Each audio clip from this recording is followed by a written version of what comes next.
자, 오늘 제목 한번 따라해 보실까요? 아빠, 아버지라고. 네, 오늘 그런 제목을 함께 말씀 나누겠습니다.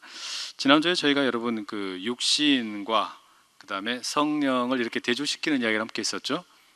그래서 육신이라는 것은 무엇을 표현하는 거였냐면 우리 몸을 가리키는 게 아니고 죄된 본성, 또 자기 중심성 이런 거였죠. 그래서 그걸 우리가 알기 쉽게 이해하려고 이제 거지로 살다가 왕자가 되고 또 공주가 되었는데 여전히 거지 근성이 남아가지고 왕자나 그 공주의 신분에 걸맞게 행동하는 게 아니라 자기 멋대로 행동하는 거, 우리가 이런 걸 가리켜서 거지 근성이라고 그러는데 그게 육체라는 표현으로 사용이 됐단 말이에요. 육신이라는 말로. 그러니까 육신이라는 말이 있고 또 몸이라는 말이 있었어요. 그때 그 몸은 뭐입니까? 말 그대로 우리 몸이죠, 그죠? 그때는 몸이에요. 그래서 지금 바울은 우리가 이제 더 이상 이 육신에 의해서 살아갈 것이 아니라 이제는 무엇을 따라서 살아야 된다라고 이야기했습니까? 성령을 따라서 살아야 된다. 성령을 따라서 살아야 된다. 그런데 이 성령을 따라 사는 데 있어서 제일 중요한 게 뭐였죠? 우리 5절 말씀에 뭐가 제일 중요했습니까? 5절 한번 읽어볼까요? 자막에는 없습니다. 8장 5절 함께 읽어볼게요. 시작. 육신을 따르는 자는 육신의 일을, 영을 따르는 자는 영의 일을 생각하나니. 뭐예요? 생각. 이 생각이 중요하다라는 우리가 이야기를 나눴죠. 그래서 생각을, 육신의 생각은 뭘로 갑니까? 사망, 죽는 걸로. 그러나 영의 생각은 우리에게 생명이 된다. 왜 이런 그 생각의 중요성을 이야기하게 되냐면 이 죄라는 존재가 우리를 율법을 통해서 틈을 타가지고 우리의 마음과 생각을 지배하는 일이 벌어져 버렸지 않습니까? 그러니까 어떤 일이 생기는 거예요? 죄 아래에 있다가 이제는 은혜 아래로 이사를 갔음에도 불구하고 생각과 마음이 아직 죄에 의해서 오염이 되어 있으니까 내가 은혜 아래에 있지만 은혜 아래에 있는 사람처럼 생각하지 못하고 뭐처럼 생각하는 거예요? 죄 아래에 있는 것처럼 생각을 하는 거예요. 이런 일이 계속해서 벌어졌는데, 그러나 생각을 이제 성령께서 이끌어 가시면 그 성령의 생각을 따라가게 되면 이런 일들이 바뀐다라는 이야기를 우리가 나눴죠. 그러니까 지난주의 이야기는 이 존재의 변화에 대한 이야기예요. 내가 더 이상 이제 육신에 속한 자가 아니고 영에 속한 자다, 이런 그 존재에 대한 이야기라면 오늘은 그걸 조금 더 실제적인 이야기로, 조금 더 구체적인 것으로 이제 이야기를 해보려고 합니다. 자, 우리 12절 말씀 한번 읽어볼까요? 함께 읽습니다. 그러므로 형제들아, 우리가 빚진 자로 돼 육신에게 져서 육신대로 살 것이 아니니라. 자, 그러니까 앞서 이야기는 뭐였냐면 우리가 더 이상 이제 육신을 따르는 삶을 사는 게 아니고 영을 따르는 삶을 살게 된다. 육신의 생각은 사망이지만 영의 생각은 생명이다. 이런 삶을 살게 되었다. 그러므로 뭐라고요? 우리가 빚진 자로 돼. 근데 빚을 졌다는데 누구한테 빚을 진 겁니까? 성령에게 빚을 졌겠어요? 육신에게 빚을 졌겠어요? 성령에게 진 빚이죠. 여러분, 우리가 만약에 어떤 은행에서 빚을 졌다 그러면 돈을 어디에다 갚아야 되죠? 은행에 갚아야 되죠. 내가 돈을 빌리기는 은행에다가 빌렸는데 갚는 것을 뭐 캐피탈에 갚거나 아니면 뭐 사채에 갚거나 이러면 곤란하지 않습니까? 그렇죠? 그러니까 이거는 지금 출애굽의 이야기를 가만히 떠올려 보면 이해가 돼요. 무슨 이야기냐면 출애굽을 할 당시를 생각을 해보세요. 이스라엘 백성들이 애굽의 노예로 있었습니다. 노예로 있는데 거기에서 누가 풀어주셨어요? 누가? 슈퍼맨? 하나님이 풀어주셨잖아요. 그렇죠? 하나님께서 열 재앙을 통해서 풀어주시고 그 다음에 홍해를 건너게 하시고 광야의 길을 가게 하셨단 말이에요. 그러니까 자유를 얻은 거 아닙니까? 이제 더 이상 애굽의 노예가 아니라 자유인이 되었어요. 그러면 이 이스라엘 백성들은 누구에게 빚을 진 거예요? 하나님에게 빚을 진 거죠. 그러니까 하나님에게 빚을 졌으면 그러면 그 은혜를 누구에게 갚아야 되는 거예요? 하나님에게 갚아야 되잖아요. 근데 무슨 일이 생기냐면 이 출애굽기 이야기를 읽어가다 보면 이제 그 애굽으로부터 빠져나와 가지고 광야길을 걸어가는 동안에 자꾸 불평을 하는 거예요. 뭐라고 불평을 하냐면 우리가 노예로 있을 때가 좋았는데, 우리가 노예로 있을 때는 고기도 배부르게 먹고 먹을 것 많고 마실 것도 잘 먹고 이렇게 이야기하는 거예요. 그거는 맞습니까? 틀립니까? 이건 헛소리죠. 완전히 헛소리죠. 이건 날조입니다. 날조. 왜냐? 아니 누가 노예를 배부르게 먹여줘요? 누가 노예에게 그렇게 좋은 걸 막 줍니까? 있을 수가 없는 일인데 그 광야길 걸어가는 동안에 막상 태양빛이 내리쬐고 힘드니까 어떻게 하는 거예요? 없는 말을 만들어내가지고 아이고 차라리 그냥 우리가 노예로 살 때가 좋았는데, 이런 식으로 불평하는 일들이 생겼다는 말이에요. 그건 뭐예요? 내가 지금 누구에게 빚졌는지를 모르는 거예요. 나는 지금 광야의 길을 걸어가는 동안에 하나님께 빚을 진 존재란 말이에요. 그러니 하나님께 어떻게 해야 됩니까? 그 감사를 돌려드리면서 그 은혜를 갚아야 되는 거예요. 지금 그 이야기를 하는 겁니다. 12절에 그러므로 형제들아 우리가 빚진 자로 돼 누구에게 빚을 졌어요? 성령에게 빚을 진 거예요. 그러니까 이 앞에 있는 이 로마서의 이야기로 빌리자면, 그러니까 성령에게 빚을 졌으니까 육신에게 져서 육신대로 살 것이 아니니라. 그게 무슨 이야기입니까? 육신을 따라서 살 필요가 없다. 우리가 육신에게 빚을 진 게 아니니까. 달리 말하면 이 육신이라는 게 지금 죄된 본성이라 그랬잖아요. 그러니까 죄된 본성에게 져서 죄된 본성대로 따라서 살 필요가 있다 없다? 없다. 죄된 본성, 내 자기 중심성 이런 것에 져가지고 깨갱하면서 신음하면서 살 필요가 없다라는 이야기를 지금 하는 거예요. 이게 지금 12절의 이야기입니다. 자, 그리고 이제 13절, 그러면 그 이야기를 더 확대시켜서 13절 뭐라 그러냐? 함께 읽어볼게요. 너희가 육신대로 살면 반드시 죽을 것이로되 영으로서 몸의 행실을 죽이면 살리니. 자, 육신대로 살면 반드시 죽을 것이로되, 이건 우리가 앞서 이미 봤던 육신의 생각은 사망이다, 영의 생각은 생명이다. 여기서 이미 우리가 봤죠. 예, 그러니까 육신을 따라 살면 반드시 죽는다. 그러나 몸된 행실을 죽이면 어떻게 한다고요? 산다. 몸된 행실을 죽이면 산다. 여러분, 우리가 지난주에 이 그 생각의 중요성 해가지고 세 가지 말씀드렸는데 기억나시나요? 괜찮아요. 잊을 수도 있어요. 우리가 생각을 무엇이 좌우한다 그랬어요? 시간. 그 다음에 공간. 그 다음에 소유. 예. 이게 우리의 생각을 지배를 한단 말이에요. 그죠? 그래서 우리가 뭐라 그랬어요? 우리가 시간의 축을 제대로 잡아놓지 않게 되면 내 시간이 완전히 헝클어져 버리는 거예요. 우리 집 애들 예로 들었지 않습니까? 그 다음에 공간도 마찬가지. 공간을 내가 축을 잡아놓지 않으면, 그러니까 시간을 하나님이라는 축으로 잡아놓지 않고 그 다음에 공간을 하나님이라는 축으로 딱 잡아놓지 않으면 이게 완전히 허물어져 버리는 거예요. 무질서해져 버린단 말이에요. 소유도 마찬가지예요. 내가 누구의 소유인가, 나는 무엇을 소유하고 있는가, 이것을 분명히 해놓지 않으면 내가 돈의 지배를 당하는 것 같고 세상의 지배를 당하면서 맨날 끌려다니는 거예요. 그러니까 여러분, 이게 얼마나 문제가 됩니까? 그래서 생각을 한다는 게 왜 중요한 거였냐면 그 시간과 공간과 그 다음에 소유가 하늘을 향한 생각에 고정이 돼 있어야 된다는 거예요. 근데 이거를 가능하게 하는 분이 누구시냐? 우리의 육신으로는 불가능하지만 그걸 가능하게 하는 게 성령께서 그걸 가능하게 하신다는 얘기겠죠. 그죠? 네.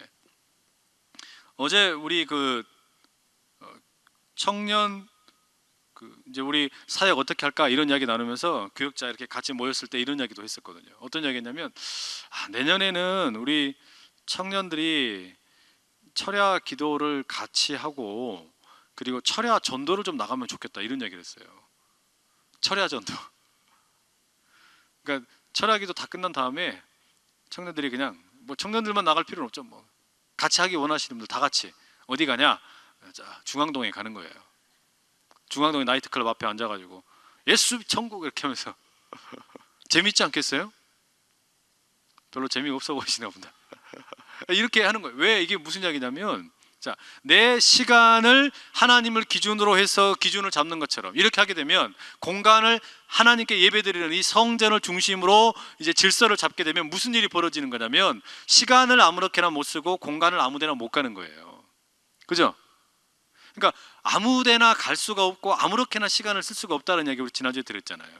그러니까 예배를 드린 이후에 아무데나 막 간다. 그 뭔가 문제 있다는 말이에요. 그 제대로 뭐가 되지 않았다는 말이에요. 그게 지금 13절의 표현을 빌리자면 악한 행실을 죽이지 못한 거 아닙니까? 그러니까 악한 행실을 죽이지 못했다는 게 뭐냐면, 내가 시간과 공간을 하나님을 중심으로 딱 생각을 잡고 거기에 맞게 내 시간과 공간이, 내가 가는 곳이 이제 질서가 잡혀야 되는데 그렇게 되지 못하는 거, 그거란 말이에요. 그러면 여러분 무슨 일이 벌어져요? 그게 잘 안 되면 말하자면은 아무데나 막 가는 거예요. 그리스도인도 그럴 수 있다는 말이에요. 그러니까 어떻게 됩니까? 여기서도 주님을 찾지만 다른 데 가서도 이렇게 하면서 주님 찾고, 이런 일이 막 벌어진단 말이에요. 아무데나 막 가가지고. 그리고 하나님께서 모세와 이스라엘 백성들을 광야에서 인도하실 때 구름 기둥으로 인도하셨다고 굳이 막 구름을 만들어서 막 코로 내뿜고 막 이러시고, 굳이 그렇게 구름 기둥을 인도받으려고 하지 않아도 된단 말이에요. 그러니까 여러분, 이게 그러니까 우리가 뭐가 필요한 거냐면, 악한 행실을 죽인다라는 것은 생각을 어떻게 하느냐라는 것과 깊이 연결이 되어 있는 거죠. 그죠? 이 연결이, 이게 떨어져 있을 수가 없는 거예요. 그런데 여러분 보세요. 내가 악한 행실을 죽인다, 이것은 십자가의 그 어떤 일어나는 효과, 십자가의 역사를 좀 거꾸로 표현한 것과 같습니다. 예를 들면 이런 거예요. 십자가, 그러면 우리 뭐라고 보통 그러냐면, 내가 십자가에서 죽습니다, 이렇게 얘기하죠. 우리가 내가 십자가에서 죽게 해주십시오. 나는 십자가에서 죽고, 우리 그런 이야기 많이 하죠. 우리 담임 목사님의 38년의 이 사역의 정신이 뭐였습니까? 십자가를 지고 말씀으로 산다. 그래, 그 십자가에서, 그러니까 뭐 하는 거예요? 그럼 십자가에 가서 십자가를 딱 만나서 내가 뭐 하는 거예요? 내가 죽는다는 이야기 아닙니까? 내가 죽는다. 근데 죽는, 내가 죽는다 그럴 때 이 몸이 죽는 거예요? 내 몸이 죽는 건 아니잖아요. 근데 뭐가 죽는다는 겁니까? 그러면 우리 안에 있는 그 육신, 달리 말하면 그 죄된 본성, 여기 있는 13절의 표현으로 빌리자면 몸의 행실, 악한 행실을 죽는다 이 말이에요. 그럴 때는 이제 좀 수동적인 의미죠. 그런데 이거를 능동적으로 바꾸면 뭐가 되냐면, 십자가에서 당신이 그 악한 행실을 죽여라 이 말이에요. 죽여라. 이 똑같은 말이에요. 그러니까 십자가에서 내가 죽는다라는 말이나 내가 십자가에서 악한 행실을 죽인다라는 말이나 똑같은 말인데, 내가 죽는다 그럴 때는 어떻게 되는 거예요? 수동적인 느낌인 거고, 반면에 내가 몸된 이 몸의 악한 행실을 죽인다 그럴 때는 어떻게 되는 거예요? 능동적으로 막 싸우는 거예요. 내가 막 싸우는 느낌이 드는 거예요. 이해되세요? 아리까리 하시는 것 같은데 큰일 났네. 별로 중요한 건 아닙니다. 근데 하여튼 몸된 행실을 죽인다라는 말은 내가 십자가에서 죽고 다시 어떻게 돼요? 부활해서 살아나는 거 아니에요. 그것처럼 그것을 똑같은 표현인데 어떻게 말하는 거냐면, 조금 더 긍정적으로, 아니면 조금 더 적극적으로 표현한 거예요. 내가 악한 행실을 맞서서 싸워서 죽인다.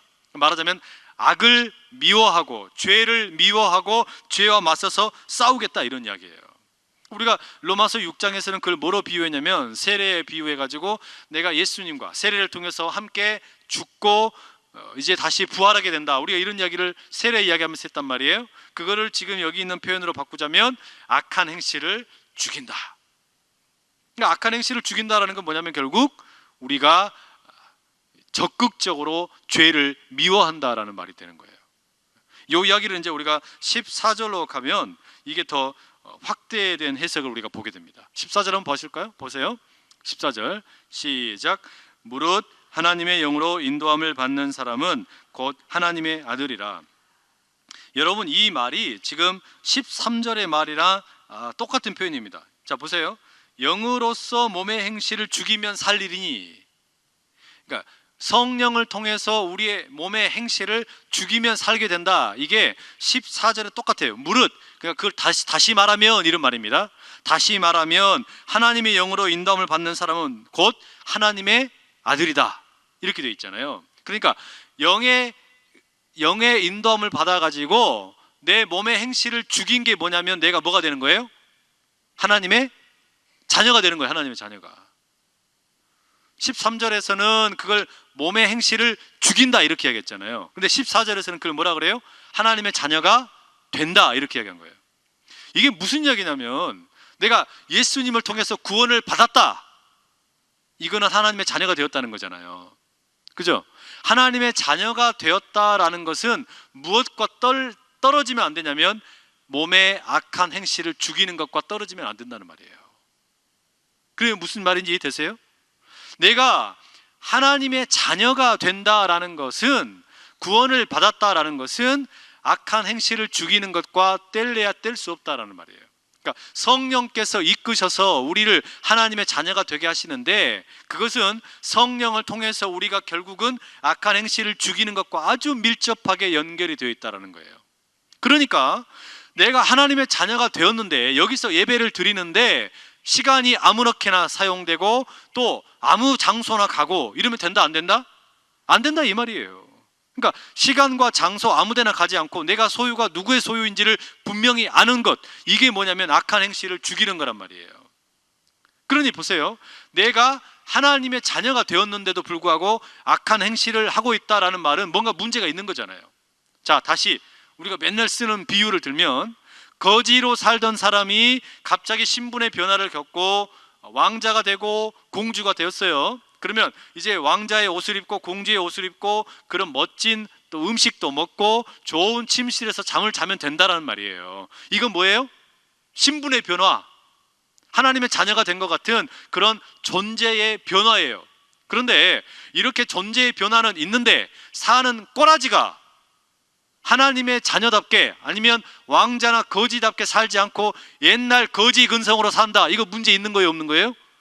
문제가 이빠이 많은 거예요. 이거는 엄청난 문제가 많은 거잖아요. 그러니까 왕자와 거지가 어울릴 수가 없는 거 아닙니까? 그러니까 왕자가 됐으면, 공주가 됐으면 거기에 어울리게 살아야 된다는 말이에요. 음식 먹을 때도 우아하게 좀 먹고 스테이크 썰어 먹으면서 이렇게, 그 다음에 잠을 잘 때도 예쁘게 자고 옷도 깔끔하게 입고 이래야 되는데, 그냥 옛날 거지처럼 살던 게 있어가지고 개걸스럽게 먹고 옷도 막 다 찢어버리고 잠잘 때도 아무데나 뒹굴뒹굴하고 이러면 된다 안 된다? 이게 안 된다는 이야기예요. 그러니까 13절 이야기는 14절 이야기하고 아주 밀접하게 연결이 되어 있는 거예요. 하나님의 자녀가 된 것은 악한 행실을 죽이는 것과 그래서 연결이 되는 거예요. 그러니 여러분, 내가 하나님의 사람이 되면, 하나님의 백성이 되었으면 거기에 어울리는 삶의 모습이 나오는 게 당연하다는 말이에요. 당연하다. 그죠? 이거는 뭐 당연한 거예요. 이걸 뭐 타협할 여지가 없는 겁니다.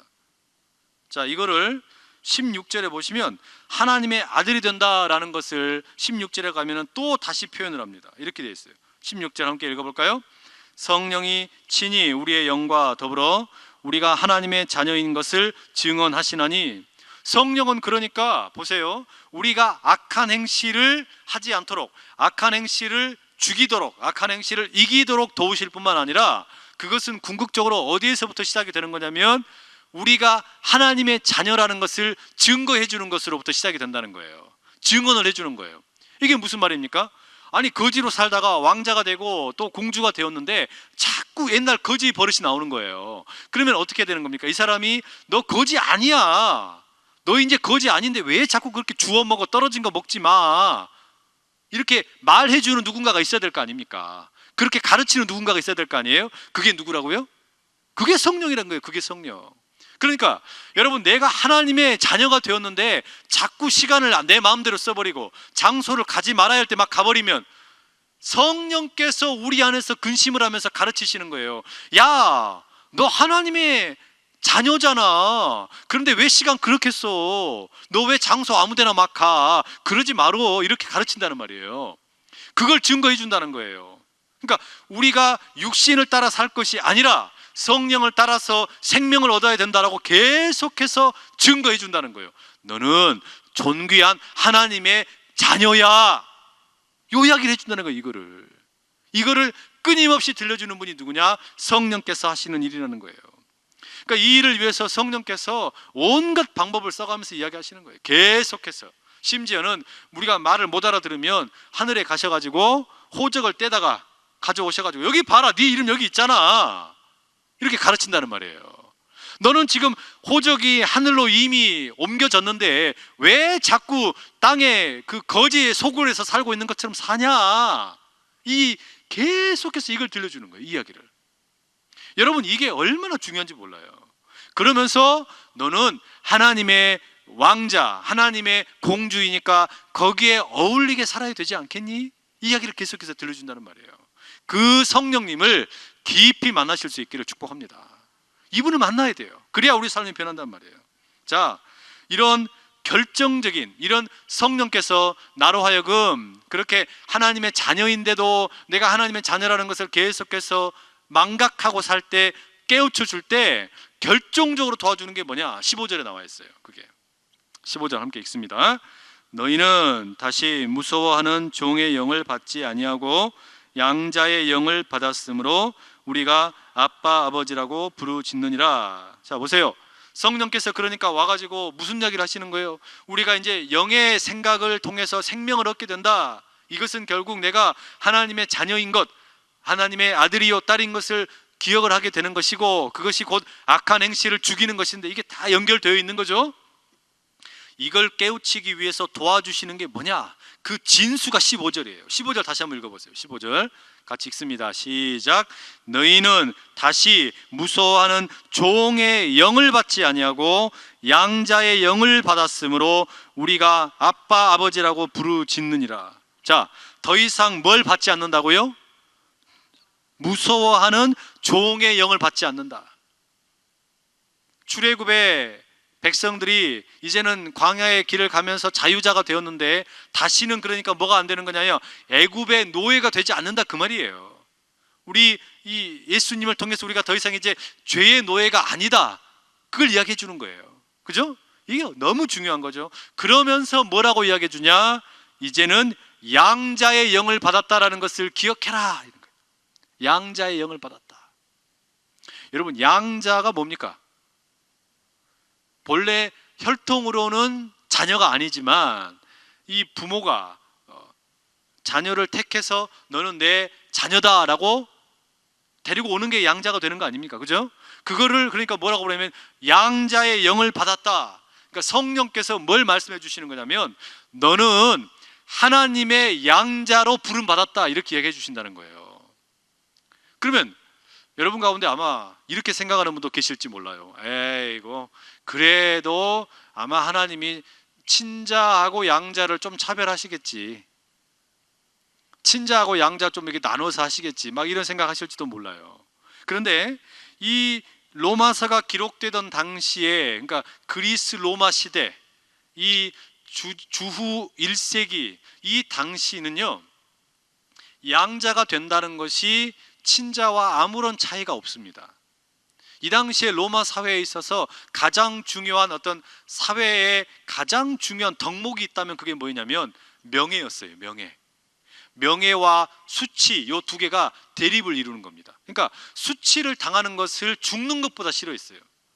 내 가문이 먹칠을 당하는 것을 죽는 것보다 싫어하는 거예요. 대신에 명예가 높아진다 그러면 죽어도 괜찮은 거예요. 이 사람들의 생각이. 그런 배경에서 여러분 이 양자됨에 대한 이야기를 읽어보면 이게 무슨 이야기냐면 그 로마의 아주 고위 공화정에서 원로들, 이런 사람들은요, 자기가 혹시라도 자녀가 없게 되면 어떻게 하냐면은 자기의 자녀의 역할을 할 수 있는 양자를 입양을 하는 거예요. 그러면 이 양자를 왜 입양을 하는 거냐? 이게 심심풀이 땅콩으로 입양을 하는 게 아닙니다. 자기 가문의 명예를 계속해서 흘려보내기 위해서, 이거를 죽기보다도 더 중요하게 생각했거든요. 그러니까 우리 가족의, 우리 가문의 영광을 유지하기 위해서 양자를 입적을 시키는 거예요.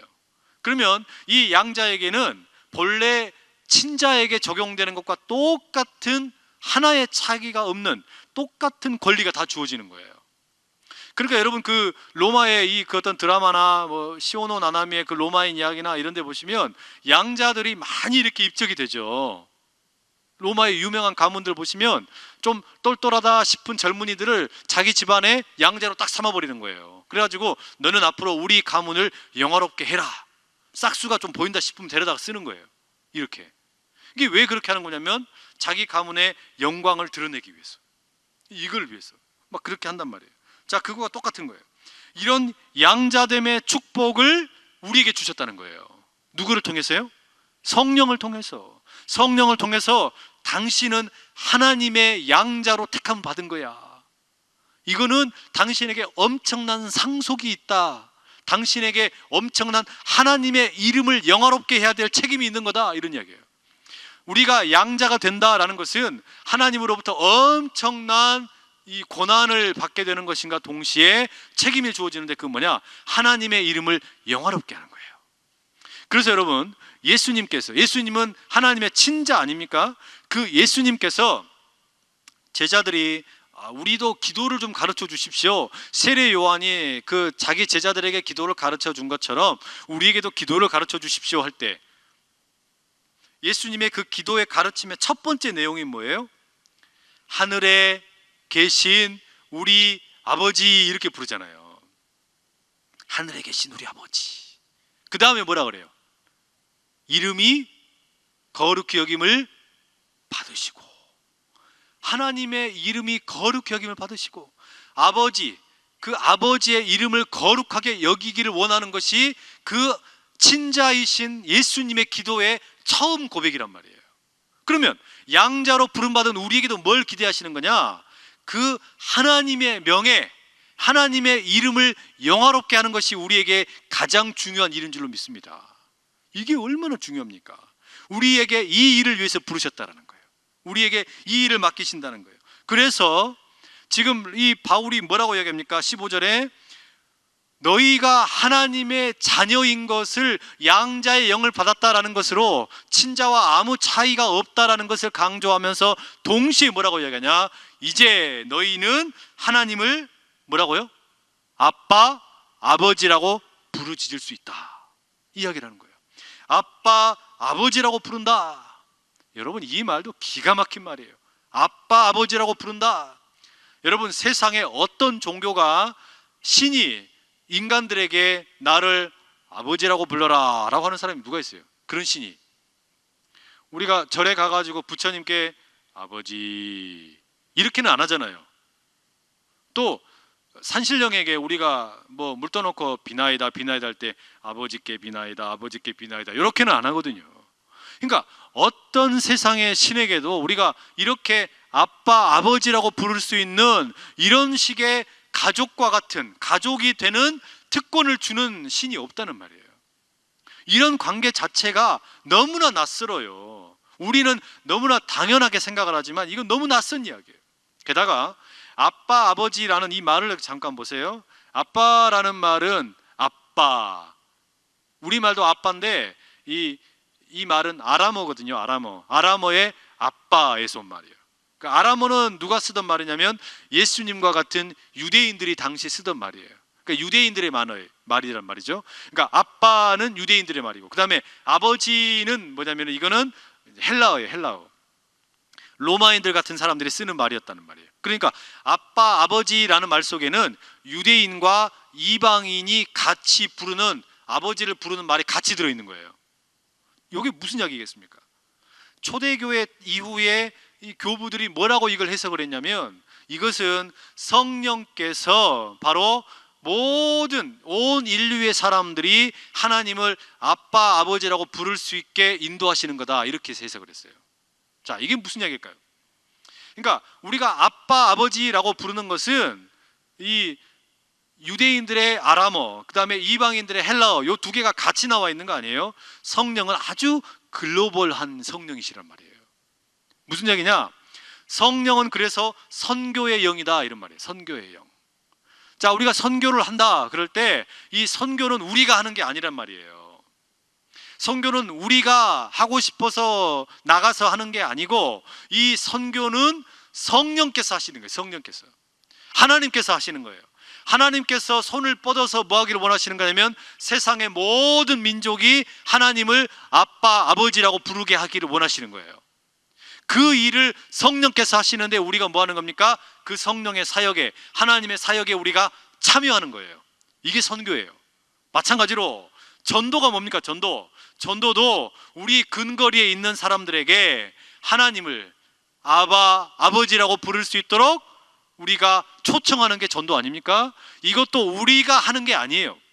전도도 내가 하고 싶다고 해서 하는 게 아니고, 이 일은 하나님이 하고 계시는 거예요. 나는 이 땅에 살고 있는 모든 사람들이 나를 아빠, 아버지라고 부르는 것을 보고 싶다. 이게 하나님의 마음이라는 거예요. 이게 하나님 아버지의 마음이라는 거예요. 이 마음을 우리에게 일깨워주는 분이 누구냐? 성령이시라는 거예요. 그러니까 우리가 성령의 충만함을 입어야 전도할 수 있고 선교할 수 있는 거예요.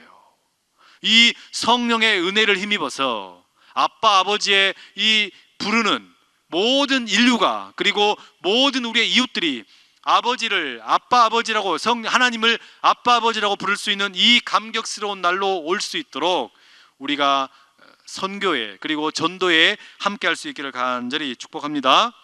여러분, 우리가 이 일을 같이 막 해야 되는 거예요.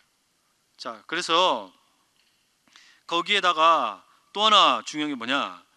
우리가 아빠 아버지라고 뭐 한다고요? 부르짖느니라 그랬어요. 부르짖느니라. 그럼 여러분, 아빠 아버지라고 부르짖는다, 그러니까 어떤 느낌이 드세요?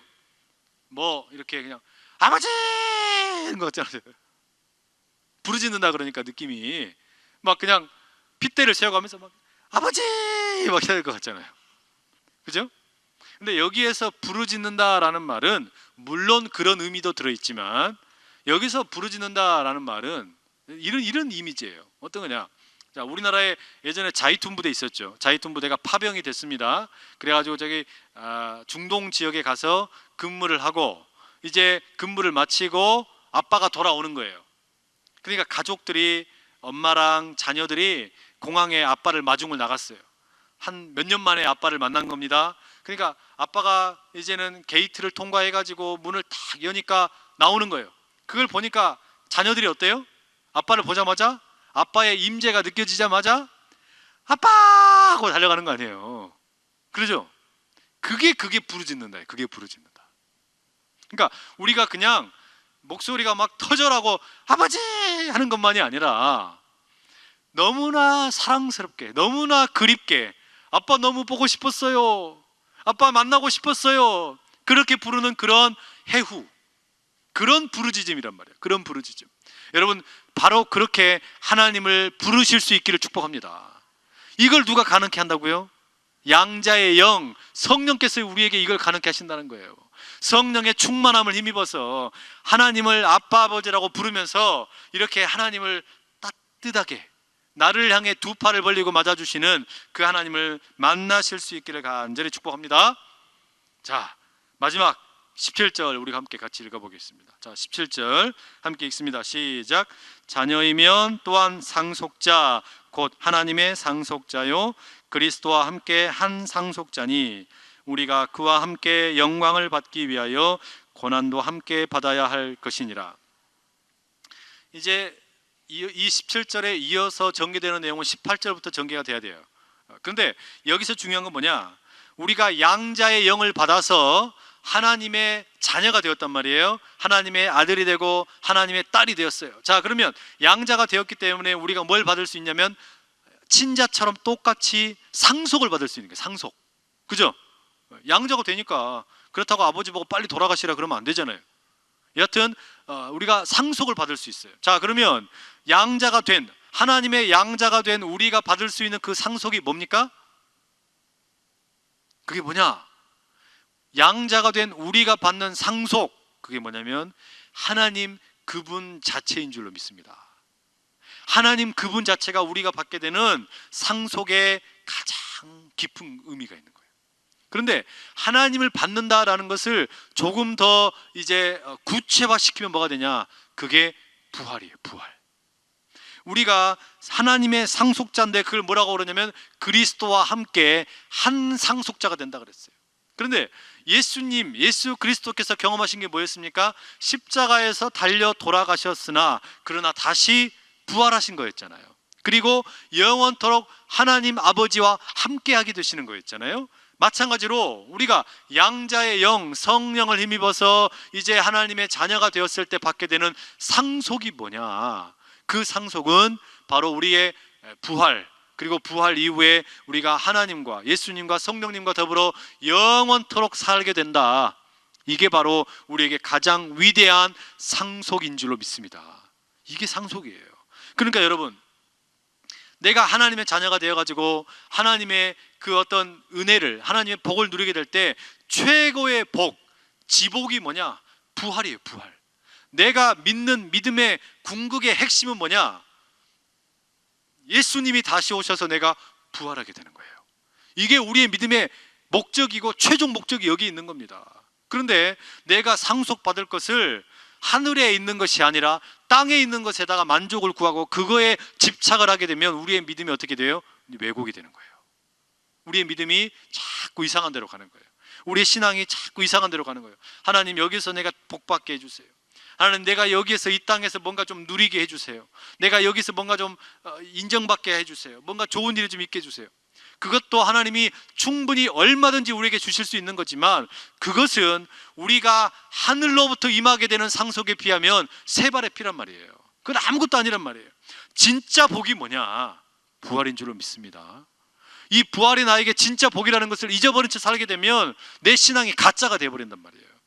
그래서 17절의 마지막에 뭐라 그러니까 우리가 그와 함께 영광을 받기 위하여, 그러니까 부활의 영광을 받기 위하여 무엇도 받아야 된다? 고난도 함께 받아야 된다. 이게 십자가의 메시지예요. 이게 십자가의 복음이라는 거잖아요. 십자가의 복음이라는 게 그러니까 내가 고난을 당하는 것을 피하려고 하지 말라는 거예요. 내가 고난을 만나게 될지라도 그것을 그저 그냥 즐겨라. 고난이 찾아오면 고난 너 왔냐? 업어치기 한번 해버리고, 또 어려운 시험 왔냐? 거기에도 그냥 정면으로 돌파하는 그런 어떤 능력이 생기고, 이런 고난에 대해서 그것을 힘있게 이겨낼 수 있는, 그리고 고난을 그저 그냥 내가 하나님의 영광에 나가기 위한, 부활에 참여하기 위한 길이려니 생각을 하고 살아갈 수 있는 저와 여러분 될 수 있기를 축복합니다. 이게 필요한 거예요. 이게. 그러니 여러분, 교회에 오셔가지고 고난에 대한 이야기가 없으면 좋겠다, 죄에 대한 이야기가 없으면 좋겠다, 무슨 우리가 다 죄인이다 이런 이야기 좀 안 했으면 좋겠다, 그거는 십자가를 모독하는 일이 된다는 말이에요. 교회를 모독하는 일이 되는 거예요. 이 강단을 모독하는 일이 된다는 말이에요. 우리가 이 강단에서 들어야 될 제일 중요한 메시지가 뭐냐? 우리가 죄와 악한 이 땅의 공중 권세 잡은 자들에 의해서 날마다 우리가 지배를 당하고 있는 것처럼 보이지만, 그러나 십자가 이후에 부활하신 예수님처럼 우리도 고난 이후에 부활하게 될 것이다. 우리가 죄를 미워하게 되면 하나님이 우리를 사랑하실 것이다. 이거를 우리가 듣는 거예요. 이게 우리에게 진정한 복음 메시지가 될 수 있기를 축복합니다. 여러분, 그러니까 교회에 와서 다른 거 기대하시면 곤란해요. 어디 마트에서 우리가 필요한 물건을 공급받듯이 내게 필요한 이야기 좀 들려주기를 원하고 그러시면 안 되는 거예요. 뭘 드려야 되는 거냐? 내가 지금 원하는 것을 듣는 게 아니라, 내가 원하는 것, 나에게 좋은 걸 드려야 될 게 아니라 내게 꼭 필요한 거, 그거를 들으실 수 있는 은혜가 있기를 축복합니다. 이걸 들어야 되는 거예요. 이걸 듣지 않고 자꾸 내게 좋아 보이는 것만 들으려고 그러면 우리 신앙이 성숙해지지 않게 되고, 교회가 자꾸 어떻게 되는 거예요? 믿음의 도약을 할지를 못하는 거예요. 믿음의 도약을 하려고 그러면 우리가 이 고난이나 시험이나 또는 죄나 이런 것들을 다 이겨내고 나갈 수 있는 이 능력을 경험을 해야 되는 거예요. 이 능력이 우리 모든 성도 여러분에게, 우리 교회 가운데, 가정 가운데 날마다 경험되실 수 있기를 축복합니다. 축복 중심으로만 살지 말자는 이야기예요. 축복 중심으로만, 축복 주는 것에만 관심을 둘 게 아니고, 왜냐? 축복 중심으로만 그러면 자꾸 이 땅의 가치가 자꾸 매달리게 되는 거예요. 땅의 것, 땅에 속한 것에만 자꾸 매달리게 되는 거예요. 그러지 말자는 말이에요. 땅의 것은 하나님이 우리가 구하지 않아도 얼마든지 부어주실 거예요. 뭐라고 그러셨어요? 먼저 그의 나라와 그의 의를 구하라 그랬잖아요. 그럼 그의 나라와 그의 의가 땅에 있는 겁니까? 하늘에 있는 겁니까?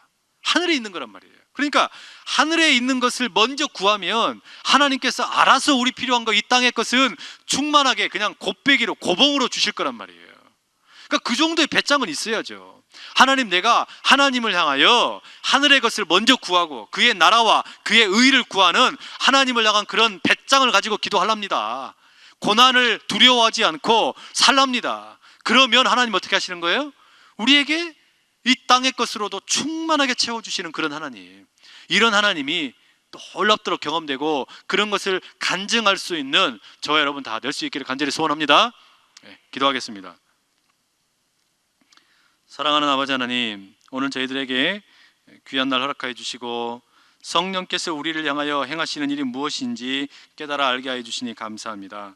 성령께서 우리에게 찾아오셔서 여전히 거지 근성으로 살고 있고 또 죄된 본성의 노예가 되어서 살아가고 있던 우리에게 너는 그런 죄의 노예가 아니라고 말씀을 하시고 우리가 이제는 하나님의 자녀임을, 이제는 예수 그리스도의 보혈의 피로 인하여 왕자가 되고 공주가 된 것임을 날마다 깨우쳐주고 양자의 영을 부어줌으로 아빠 아버지라고 우리 하나님을 부르며 나갈 수 있도록 도우셔서 결국은 예수 그리스도께서 십자가에 죽으시고 부활하신 것처럼 우리도 부활의 놀라운 상속자가 되는 것을 깨닫게 하여 주시니 감사합니다. 그러니 주여, 우리의 삶에 어떤 부족한 것이 있다 할지라도 감격하며 나가고 승리하는, 그래서 고난 가운데서도 즐거이 기뻐하며 나가는 우리 모두가 다 되게 하여 주시옵소서. 예수 그리스도의 이름으로 기도합니다. 아멘.